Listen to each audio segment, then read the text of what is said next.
All students, Sardar Patel inter college Jarauli phase 2 Kanpur की online class में कक्षा 10 जियोग्राफी चैप्टर 4 जलवायु में मानसून की उत्पत्ति के बारे में आपको हम बताएंगे। मानसून शब्द अरबी भाषा के मौसम शब्द से बना हुआ है। मानसून वास्तव में विशेष प्रकार की वायुधाराएं हैं जो शीतकाल में स्थल से समुद्र की ओर चलती हैं और ग्रीष्म काल में समुद्र से स्थल की ओर चलती हैं। जैसा कि आपको मालूम है कि जल समीर और स्थल समीर भारत की दो स्थायी पवनें हैं जो 6-6 माह में अपनी दिशा को परिवर्तित करती है। मध्य मार्च से और मध्य सितंबर के बीच में जल समीर चलती है जिसमें हवाएं समुद्र से स्थल की ओर चलती हैं और भारत में प्रायः जो वर्षा होती है वो इन्हीं जल समीर पवनों के द्वारा होती है। मध्य सितंबर से और मध्य मार्च के बीच में स्थल हवाएं चलती हैं जो कि शुष्क होती हैं और इनमें बारिश की संभावनाएं कम होती हैं और भारत में सर्दियों के महीने में बहुत कम बारिश होती है। अतः हम ये कह सकते हैं कि भारत की जो 90% वर्षा होती है वो जल समीर पवनों के द्वारा ही होती है। भारत में ऋतु चक्र मोस्टली 3 ऋतुएं होती हैं: ग्रीष्म ऋतु, सर्दी की ऋतु और वर्षा की ऋतु। लेकिन वर्षा की ऋतु के साथ साथ जब मौसम में परिवर्तन होता है तो एक और ऋतु जिसको हम लौटते हुए मानसून की ऋतु बोलते हैं, तो इस प्रकार भारत में 4 ऋतुएं हो जाती हैं। लेकिन अगर 2-2 महीने के अंतराल के आधार पर इसको हम विभाजित करते हैं तो 6 ऋतुएं हो जाती हैं। सबसे पहली ऋतु शीत ऋतु। जैसा कि आपको विदित होगा कि भारत में शीत ऋतु का प्रारंभ नवंबर, दिसंबर, जनवरी और फरवरी माह तक होता है, जिसमें भारत का जो टेम्परेचर औसत 10 से 15 डिग्री सेल्सियस तक आ जाता है। दूसरी ग्रीष्म ऋतु।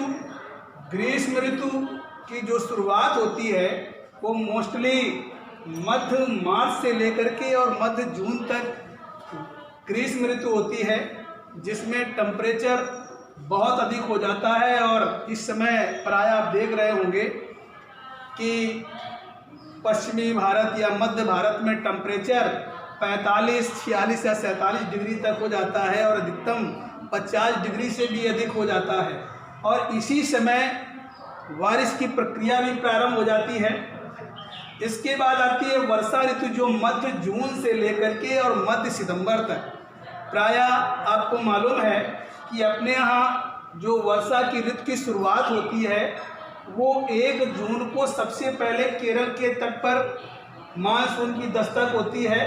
क्योंकि जब दक्षिणी गोलार्ध से उत्तरी गोलार्ध की ओर सूर्य का उत्तरायण होता है तो वर्षण होता है, और वर्षण के साथ साथ जब दक्षिण पश्चिमी मानसूनी हवाओं के द्वारा भारत के तटीय इलाकों में सबसे पहले 1 जून को मानसूनी पवनें प्रवेश करती हैं और लगभग 20 जून के आसपास लगभग महाराष्ट्र या मध्य प्रदेश तक और गुजरात तक, और जुलाई के पहले वीक तक लगभग उत्तर भारत तक ये मानसूनी पवनें प्रवेश कर जाती है। क्योंकि सबसे पहले अरब सागर का मानसून सक्रिय होता है, इसके बाद बंगाल की खाड़ी का मानसून सक्रिय होता है, और दोनों जब मानसूनी पवनें आपस में टकराती है तो उत्तर भारत के इलाकों में भी बारिश होती है।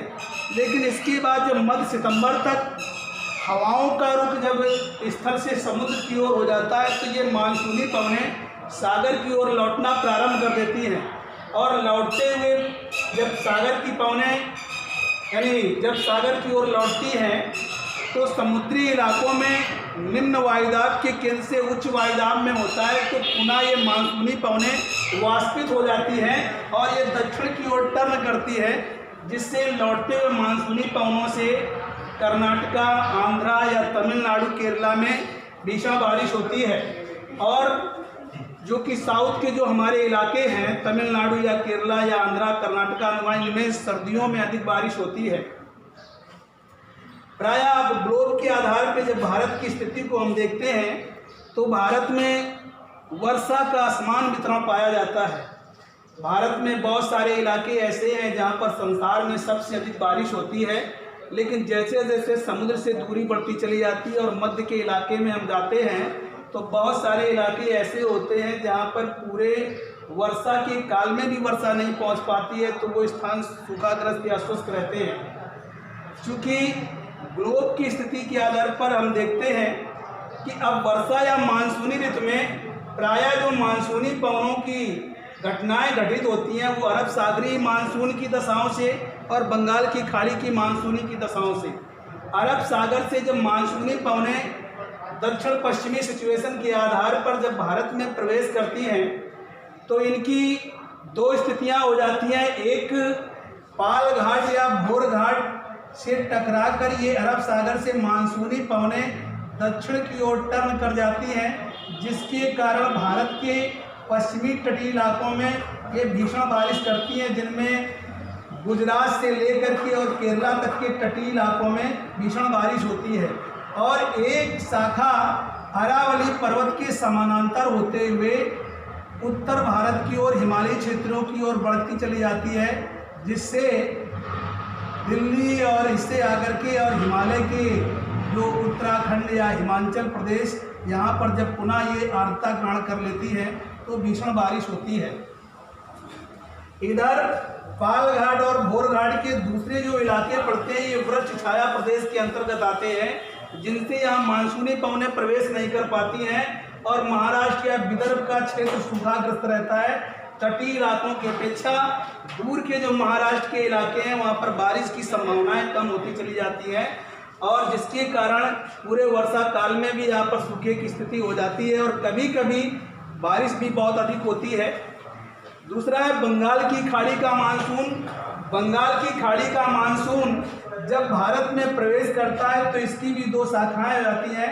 एक गारो और खासी जयंतिया पहाड़ियों से टकरा करके एक शाखा म्यांमार की ओर आगे बढ़ती हुई चली जाती है और दूसरी जो शाखा है वो भारत और बांग्लादेश से प्रवेश करती हुई जब ये आगे की ओर बढ़ती है तो यहाँ पर तीन और पर्वतीय दशाओं के कारण जब ये चेरापूंजी में प्रवेश करती है तो भीषण बारिश करती है और यहाँ पर लगभग 1120 सेंटीमीटर सेल्सियस के करीबन सेंटीमीटर तक बारिश होती है, जो संसार में सबसे अधिक बारिश होती है।